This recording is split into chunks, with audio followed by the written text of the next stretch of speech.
Released in 2015 for the Nintendo Wii U, Devil's Third was shit on by many critics. And ironically enough, Devil's Third stands atop the mountain for games on the Wii U, as it is one of the most expensive games in physical form on the console. Fetching nearly $300 for a physical copy of Devil's Third, Today Gaming Off the Grid does a full review of this game. Is it worth it? Should collectors cough up the dough to get a copy of Devil's Third? Or is it a pile of shit like a lot of reviewers have said? Let's take a deep dive and review Devil's Third for one of Nintendo's worst-selling consoles, the Nintendo Wii U.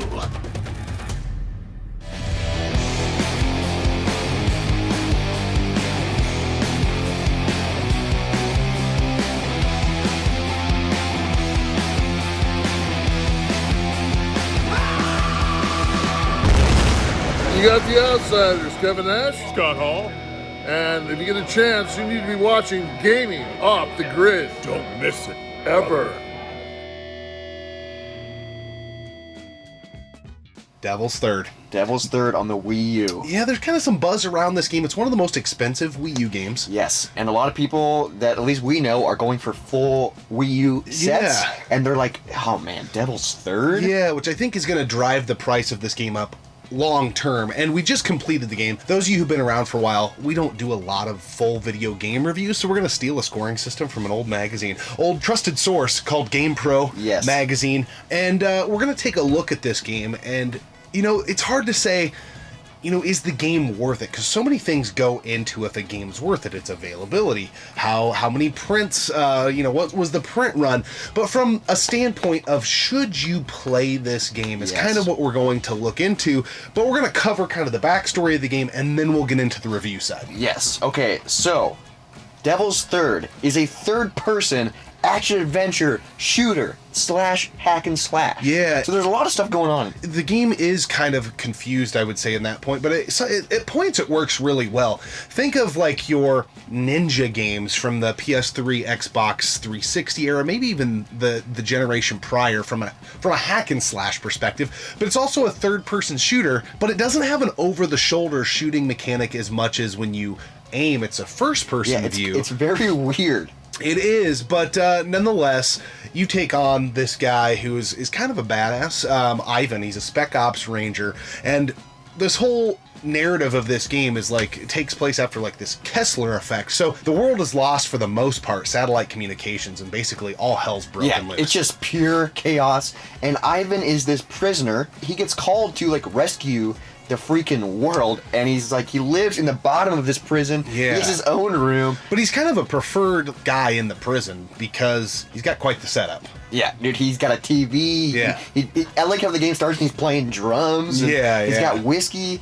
So they let him out, and the game starts off, and you have to escape prison. Yep. And you're like, this is really cool. Yep. Because you're having all these prison fights, you're kind of learning how to play, you pick up melee weapons, you get a gun eventually, and you're just climbing through this rank trying to escape this prison, and you're like, dude, this is badass. Yeah, and you know, our story might have some plot holes in it for sure, because we played this game over live stream, so the audio's kind of down, and we're really focused on the chat, but most of our insight on this game is going to come from a gameplay perspective. Yes, not from story. So the development of this game actually went through hell and back. I think the game was originally supposed to be on the 360. Yeah. It was put out by Valhalla Studios. Tamanobu Itagaki, kind of known, I think, for his revival of the Ninja Gaiden franchise, Dead or Alive. Yeah, the Dead or Alive series. So this was supposed to be a Microsoft exclusive Xbox 360 game, but then it got canceled. Valhalla picked it up. They made it. So that's... Well, even prior to that, I think kind of THQ got involved in it. It was maybe going to end up on the PS3 as well. Yeah, it's very confusing. So that's why I think, like, graphically this game does struggle, because it was developed or started developing in the prior generation. I'm going to blame it on that. And then so it ended up coming out exclusively on the home console scene anyways, on the Wii U, but it also got a Microsoft Windows release. Yes. Not the largest print run. I don't know, you know, the prices of this game in the PAL territories is way cheaper. I don't know that the print run was super, super low. We haven't really dug into that side of things, but I think the price of it is kind of more of so many people going for it right now. Weird. weird. In America, this game is almost $300 CIB. Yeah. Which is absolutely insane. And I think in the PAL territories, it's like $40. Yeah. That's an insane difference. And what's crazy is in the American region, it received terrible reviews. Mm-hmm. And over in the PAL regions, like in Japan, it actually received positive reviews. Yeah. So you think more people over there would want it. It doesn't make any sense. You know, the game did also, through its trials and tribulations, I think the game engine got changed to kind of mid-development and ended up on the Unreal Engine, maybe Unreal 3, Yeah, I it was believe. Unreal Engine 3, yep.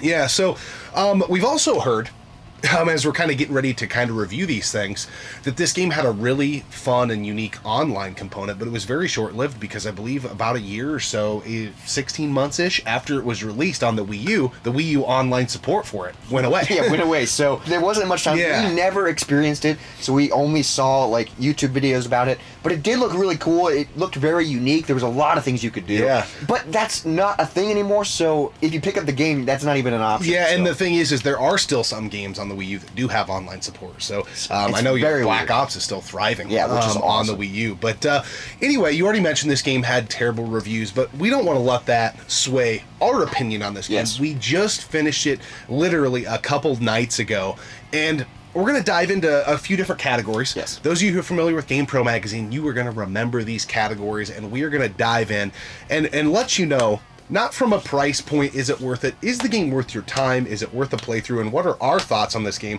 that we were compelled enough to play from start to finish? Let's jump into the first category, and that is controls. At the beginning of the game, it's kind of nice because it's kind of a tutorial. It kind of teaches you, okay, this is melee, this is roll, this is how you do this, this is how you shoot. It's kind of nice how it does that. But then I think the controls, honestly, are kind of sloppy. I don't know if this paints a picture of how you feel about the game. I feel like my rating for the controls diminished the longer we played the game as things were exposed. So there's a couple things that you'll kind of notice as we do these reviews.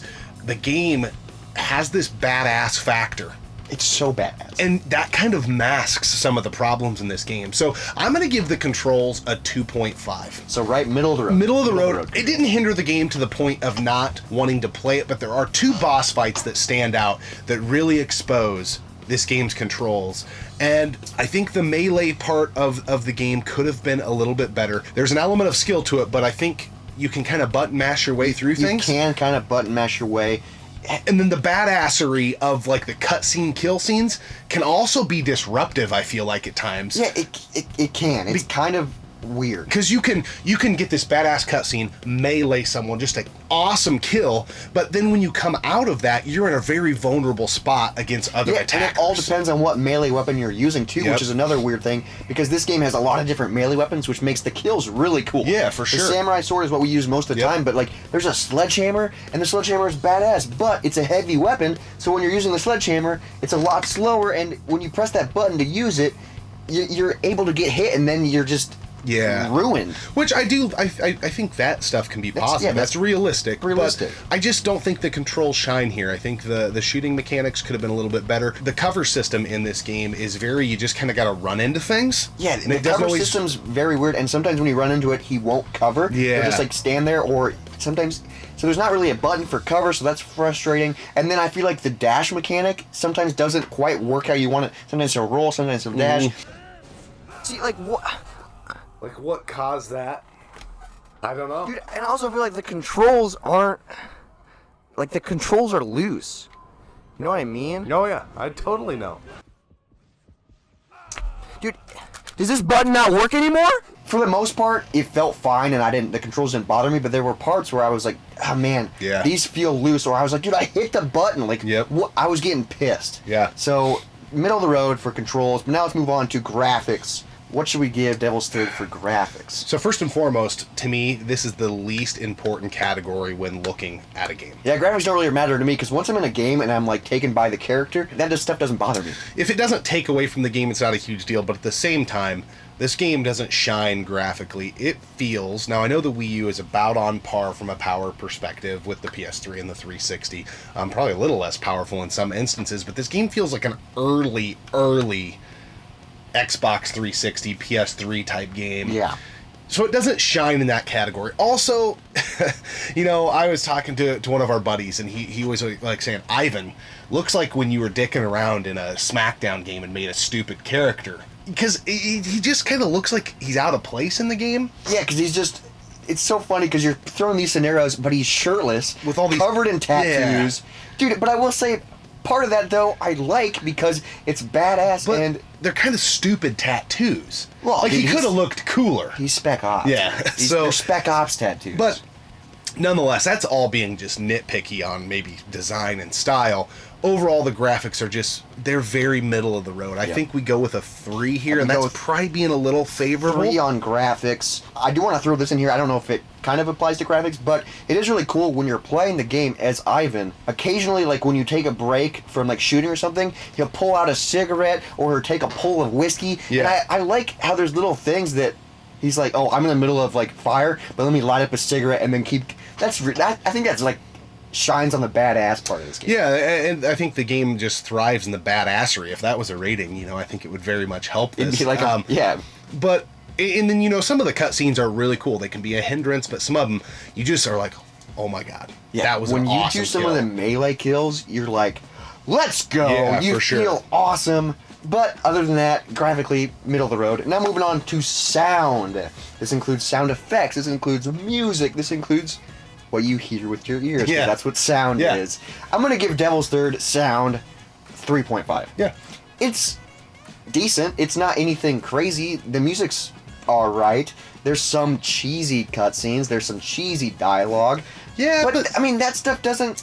This game's kind of high on the cheese factor anyway. Yeah. So I feel like that kind of plays into it. I don't think the quality of it is anything great or anything terribly bad. It's fine. That being said, we played this game on a live stream and we don't hear a ton of the audio, but none of it took away from our experience. And we have played this game off stream before. Yeah, we have. So, and it's... When I in playing the game, I'm like, okay, I'm in the universe, I can hear it. But then when I leave, nothing sticks with me sound-wise. Yeah. So I think sound, middle of the road, 3.5 on sound. Now moving on to, I think, the best category of the rating, and that's fun factor. it should be. And I mean, why do you play video games? Why do you play games? For fun. Yep. Is this game worth playing? Will you have fun playing this game?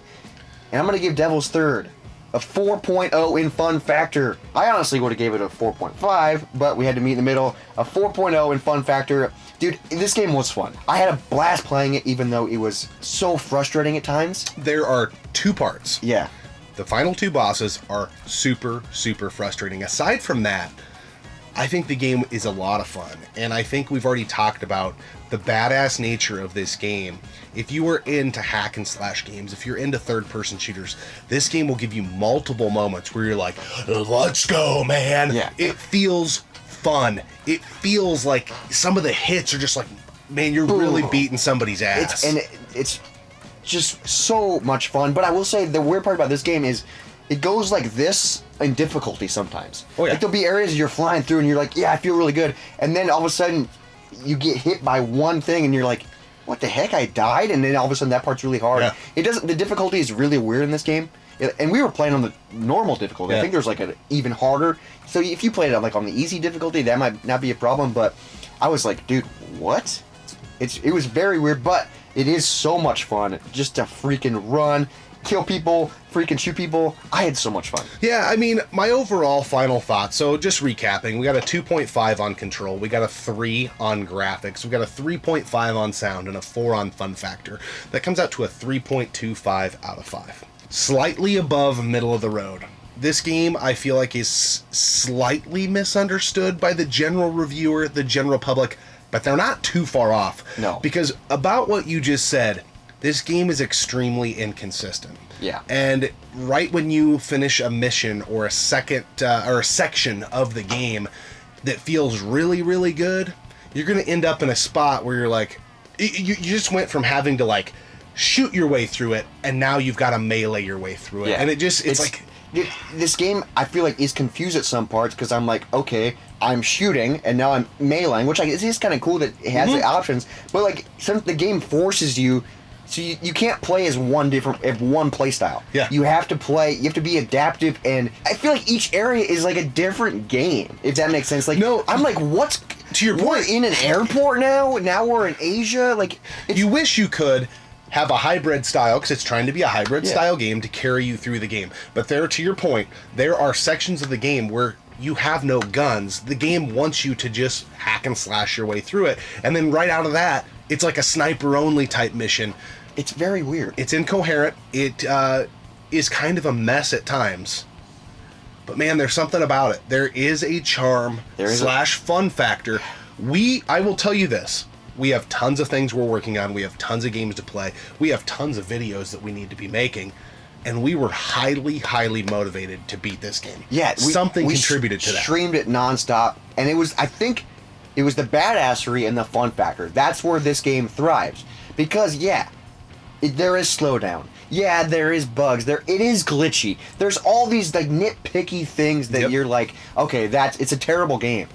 But the badassery and fun factor for me trumps all that, and I'm like, dude, I just want to keep playing it. Yeah. I want to beat Ivan just because, it's just the little things, man. The boom with a samurai sword, or when he lights a cigarette, or when you do that double button combo and his tattoos glow. You're like, yes, let's freaking go. So, from a monetary standpoint, this game is not worth $300. No. This is not, and if you're a collector, you got to read your own mail. We have spent money on games that you would probably say, man, that's not worth it. So it's up to you. But is this game worth a playthrough? If you like these style of games, and honestly, this has got to be one of the most, if not the most violent offering on the Wii U. Yeah, it's a very unique experience. You know, the eShop game's $29.99. I think that it is at least worth a playthrough if you're into these type of games. But you gotta know what you're getting into. This is not gonna be like, oh my god, that's the best game I've ever played. But I will say this, I'm willing to play it again. I'm willing to play it again, and I'm so glad we stuck to it. We finished the last two bosses, which are a pain in the ass. And when we beat the game, I was like, yes, I felt accomplished. Yeah, because those last two boss fights are a pain in the ass. But when you got it done, it did feel really good. Dude, yeah, this old fucker needs to die. Ah! Let's fucking go, boy! Let's fucking go! Holy shit, dude! Fuck you, bitch! Ivan's pit. Let's fucking go! Can we cut his... Don't even say a word. What's also weird about this game is it has a lot of vibes of other games that are similar. So like hack and slash elements reminds me of God of War. Their Demon Souls reminds me of there's so many different like inspirations. I feel like this game, it was just confused. It was confused, but it's badass and it's freaking fun. And those are the two. Like, how do you describe Devil's Third? It's badass and it's fun and it's broken. Yeah, all those things. It's in a vicious cocktail. Dude, this game's so weird. Fun, badass, but broken. Yeah. I'm so glad we have it physical but we got ours like a couple years ago and it was like $90. And even then I was like, dude, is it even worth $90? There's someone out there, I can't remember like what podcast, but they like playing the 3-word game, and you should be able to explain anything in 3 words. In 3 words. And I think we got it. Fun, badass, broken. Devil's Third. I think that's a great review. Yeah. A little backstory that I read while we were preparing for this episode was this was supposed to be a trilogy, and this is supposed to be one of 3 in a series, which doesn't make sense because it's Devil's Third. You think it'd be the 3rd in the series.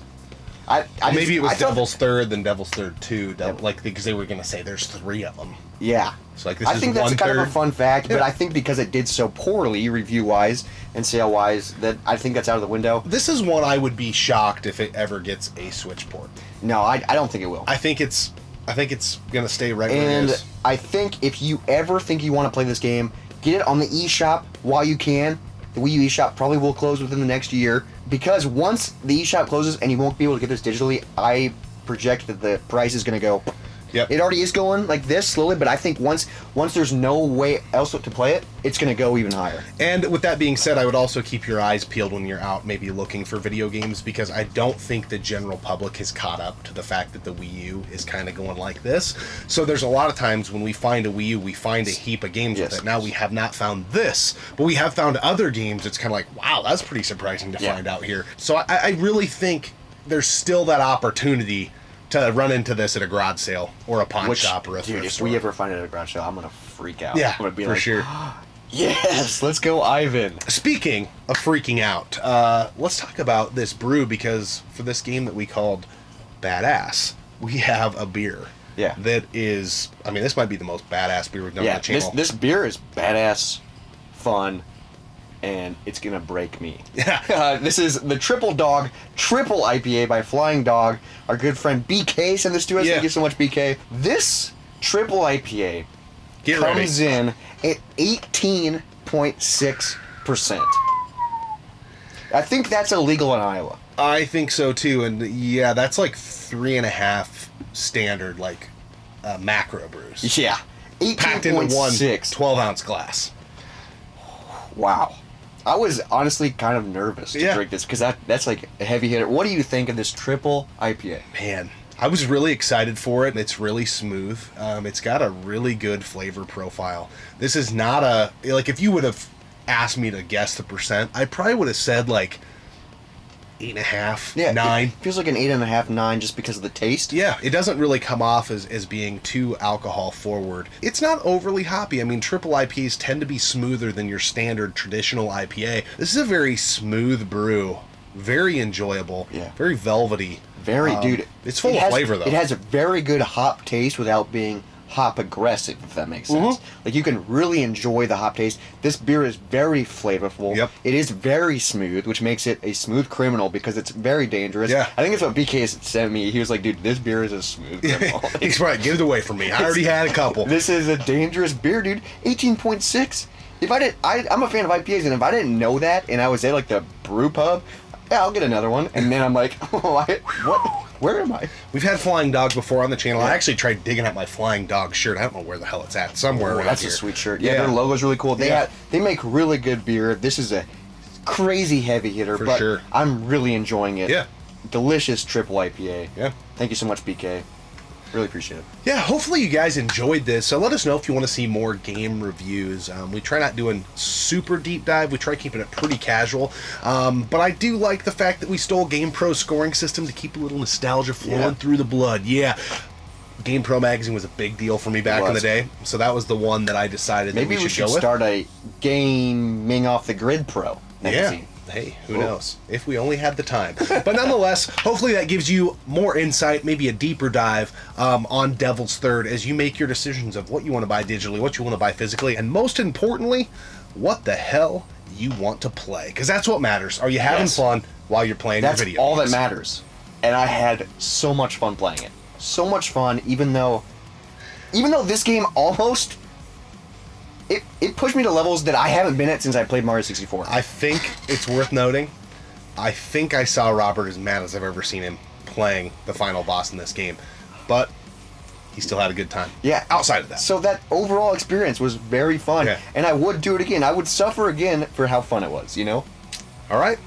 We hope you enjoyed this review of Devil's Third on the Nintendo Wii U. And we will see you next time right here on the one and only Gaming Off the Grid. I'm going to snap. Like, especially the folks in here. God damn it! Most of the folks in here are the OGs, man. You guys are mostly the fucking diehard crew. Like, what time is an ideal upload for you?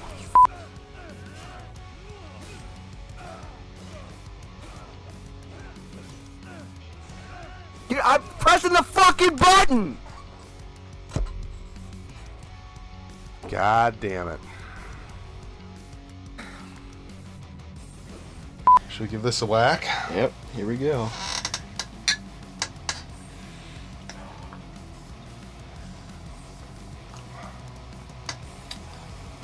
Dang. Whoa. That is good. It's hoppy, but like flavorful. Yeah, it is. It's robust. Tamanobu Itagaki. Itagaki. Itagaki. Oh, look. Here, under my hat. Imagine that. Dude, but you're not confident enough to... I'm not confident enough to film an episode without my hat on. Apparently. Oh, people are fine. I'm wearing a hat too, dude. Got a lot of fucking hair, dude. You have more hair than I do. Fucking